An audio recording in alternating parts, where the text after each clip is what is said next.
இன்றைய தினமும் அதே அறிவிப்பு ஏற்கனவே வந்துவிட்டது.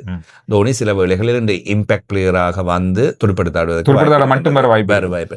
ஆனால் என்ன பொறுத்தவரையில் தோனி துடுப்படுத்தாட மட்டும் வருவதனால் பலன் இருக்கின்றதா, பிரயோசனம் இருக்கின்றதா என்பது கேள்வி. IPL என்ன சொல்லுது? IPL ஒரு மாதிரியா சூடு பிடிச்சிட்டு வருது. அப்படிதான் நாம நினைக்கிறோம்.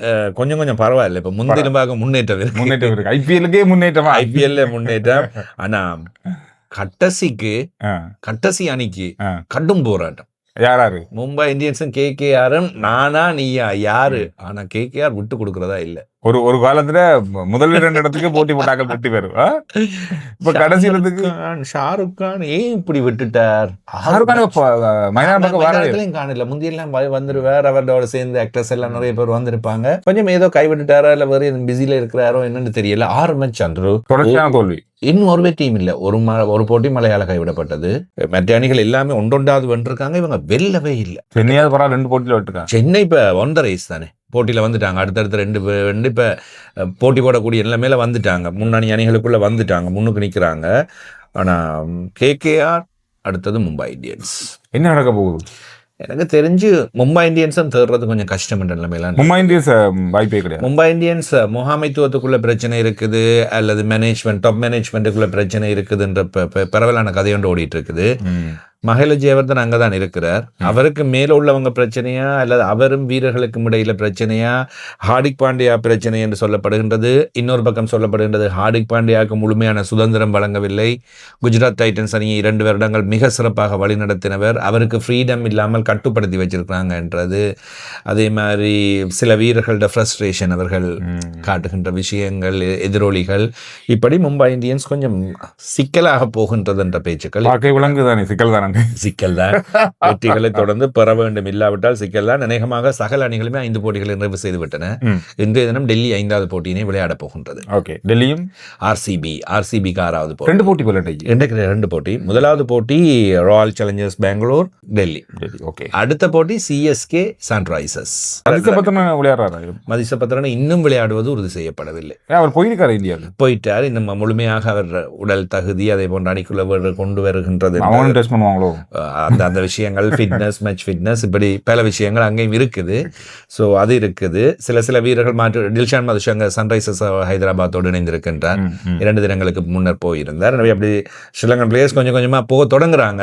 போய் ஏதாவது விளையாட வாய்ப்பு கிடைத்தால் பரவாயில்ல. இஷான் மாலிங்குக்கு நல்ல வரவேற்பு தொடர்ச்சியாக கிடைத்துக் கொண்டிருக்கின்றது.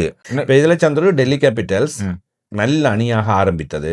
ஆனால் அடுத்தடுத்த 2 தோல்விகளை இப்பொழுது அவர்கள் சந்தித்து வைத்திருக்கின்றார்கள். அதுதான் இப்பொழுது அவர்களுக்கு சிக்கலான நிலைமை. இன்றைக்கு நடக்க போற போட்டி பெங்களூர் ராயல் சேலஞ்சர்ஸோட அவ்வளவு இலகுவா வெற்றி பெற முடியாது. டெல்லி கேபிட்டல்ஸ் கஷ்டம் என்கிற நிலைமை தான் என்னை பொறுத்தவரையில் காணப்படுகின்றது.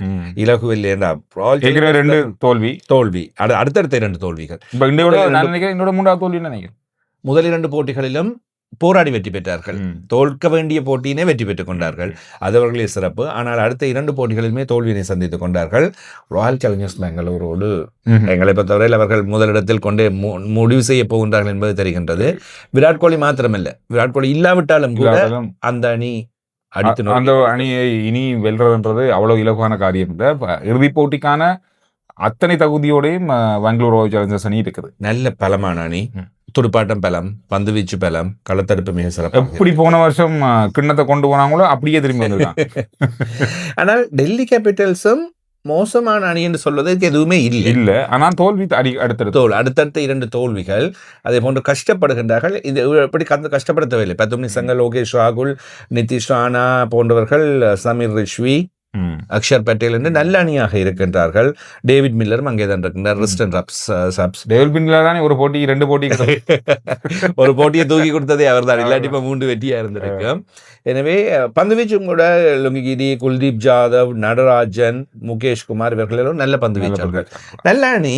ஆனால் கொஞ்சம் இந்த சைலன்ஸ், ஆக்ரோஷம் இல்லாமல் அப்படி அடக்கி அதுவும் சேர்ந்து சில வேளைகளில் போட்டிகளில் தோல்வியை காரணமாயிரும். நீங்க ஒரு அப்படி ஆக்ரோஷம் மட்டும் காட்டணும். 2020 அது தேவை. இப்ப பாத்தீங்கன்னா இருக்கிற வீரர்களும் எல்லோருமே சைலன்ஸ். லோகேஷ் ராகுல், 10 நிமிஷங்க அவர்கள் அணியின் தலைவர் இருக்கிறார் இல்லையா தெரியாது. டேவிட் மில்லர், கிடி, நடராஜன், இவர்கள் எல்லாரும் வந்தோமா விளையாடினோமா போனோமா அப்படி சைலன்ஸ். இது அப்படின்னு சொல்லலாம், இது ஒரு சைலன்ஸ் டீம்.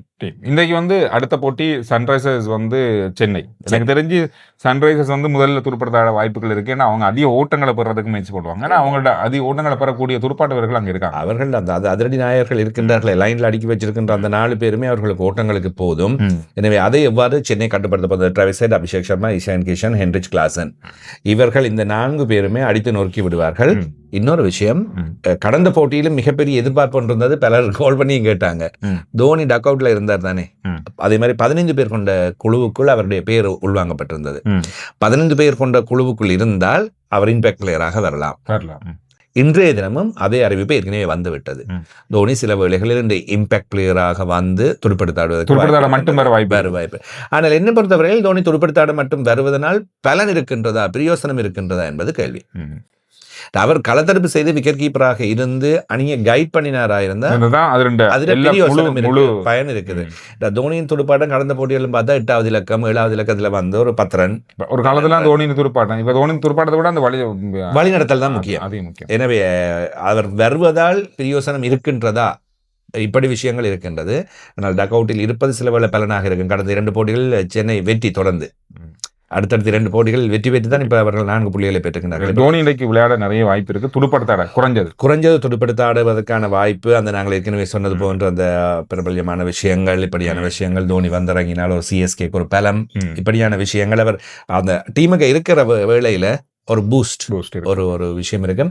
அண்மையில யுவராஜ் சிங் கூட சொல்லியிருந்தேன், பலர் சத்தம் போடுவார்கள், பேசுவார்கள், திட்டுவார்கள், ஆனால் தோனி அவர் செய்ய மாட்டார். தோனி திட்டுவதாக குறைவால் பூஸ்ட் பண்ணுவார், எல்லோரையும் என்கரேஜ் பண்ணுவார்.